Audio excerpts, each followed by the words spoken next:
नमस्कार दोस्तों।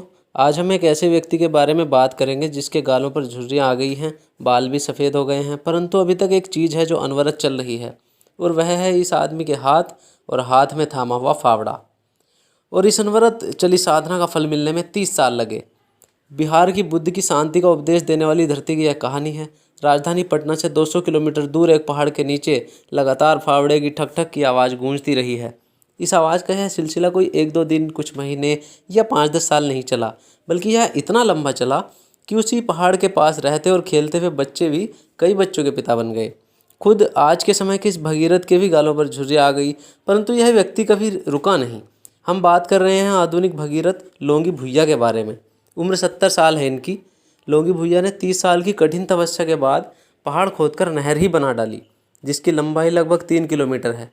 काम अभी अगस्त 2020 में पूरा हुआ है। शासन प्रशासन ने बांके बाजार में कोठिलवा गांव की कभी सुधि ही नहीं ली। गांव वालों का एकमात्र काम था खेती करना, पर सिंचाई का कोई साधन नहीं था। फिर वही हुआ जो ऐसे हर गांव में होता है। जवान होती पीढ़ी ने दूर दराज के शहरों में पलायन करना शुरू कर दिया। एक दिन लोंगी के बेटे भी इसी राह पर निकल पड़े। रह गए तो अकेले लोंगी भुइया। यूँ तो छोटे मोटे काम में लोंगी भुइया का जीवन चल जाता था, लेकिन संतुष्टि नहीं थी। गांव के पास मंगेठा नाम का पहाड़, जहां भुइया बकरी चराने जाते थे, एक दोपहरी में यूं ही भुइया ने सोचा कि गांव में पानी आ जाए तो खेती सही हो जाए। लेकिन पानी आए कैसे, क्या हो सकता है? इसी उधेड़बुन में लोंगी भुइया ने पूरा पहाड़ घूमकर देखा। जब पानी भरता था, वहां से गांव तक उसे रास्ता देने का अंदाज़ा लगाया, एक खाका तैयार किया और अगले दिन लोगों ने देखा कि एक 40-42 साल का आदमी बड़े ही जुनून और इच्छा शक्ति से पहाड़ पर फावड़ा चलाए जा रहा है। इतिहास रचने वाला आदमी और जो लीक से हटकर चलता है उसे लोग सिरफिराही कहते हैं।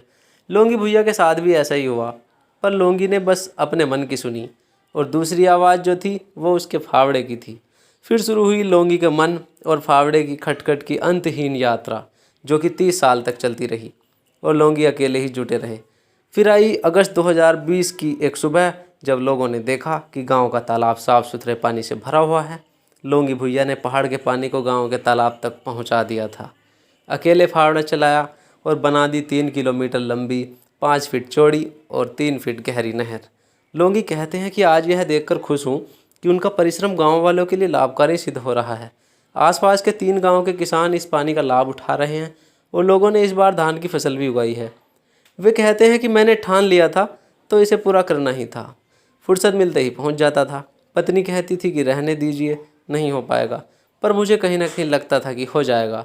लोंगी को विश्वास है कि अब बच्चे घर लौट आएंगे। गांव वालों को बस इस बात का रोष है कि कई बार मदद मांगने के बावजूद भी प्रशासन से कोई मदद नहीं मिली।